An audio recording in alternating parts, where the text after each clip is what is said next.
एक मारवाड़ी था, उसको घूमने का बड़ा शौक था। अब वो घूमते घूमते एक ऐसे राज्य में चला गया जहां पर क्या था, हर 5 साल में राजा चुना जाता था, पर चुनाव का तरीका अनोखा था। एक हाथी आता सूंड में माला लेकर और सबके बीच घूमता था। जिसके गले में वो माला डाल देता वही राजा बनता था।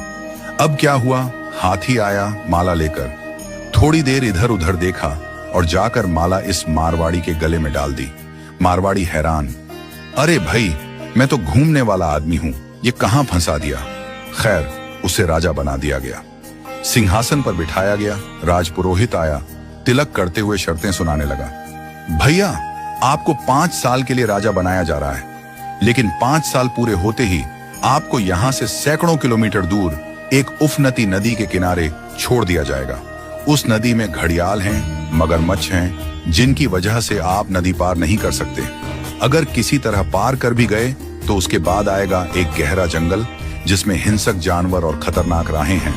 वहां आप जानो और आपकी किस्मत। अब तक जो भी राजा बना था उसे मालूम था कि 5 साल बाद मरना तय है, तो वह 5 साल बस ऐश करता था, भोग विलास, मजा, तामझाम।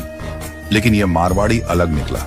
उसने सोचना शुरू किया, अब मुझे 5 साल बाद क्या करना है। राज्य की जो भी आमदनी आती थी उसमें से 51% जनता की भलाई में लगाने लगा और बचे हुए 49% से उसने अपने आगे की प्लानिंग की।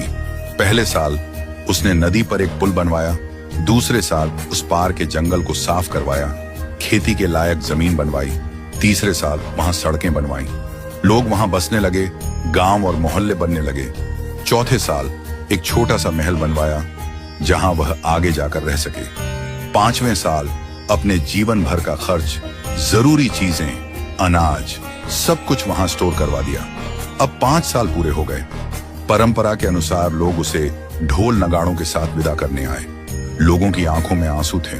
कहने लगे, ऐसा राजा हमने पहले कभी नहीं देखा। वो राजा था मारवाड़ी, शांत मुस्कान के साथ सबको प्रणाम किया और उस पुल पर चढ़ गया जो उसने खुद बनवाया था। लोग अवाक रह गए। हजारों राजा आए गए, मारे गए, लेकिन ये पहला राजा था जो भवसागर को पार कर गया।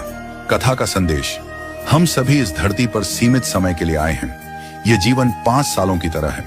जो इस समय को मौज में घंवा देता है वो अंत में उस भवसागर में गिरता है जहां मगरमच्छ, घड़ियाल, दुख और पीड़ा है। लेकिन जो जीवन का उपयोग अच्छे कर्मों, जनसेवा और प्रार्थना में करता है वो इस जीवन से परे उस पार पहुंच जाता है। तो आज ही से भवसागर पार करने के लिए अपना पुल बनाना शुरू कीजिए, ताकि जब आपका कार्यकाल समाप्त हो तो आपको भी सीधे ठाकुर जी के पास बैकुंठ में वास मिले और आपके अच्छे कर्मों की वजह से आपको हमेशा के लिए याद रखा जाए।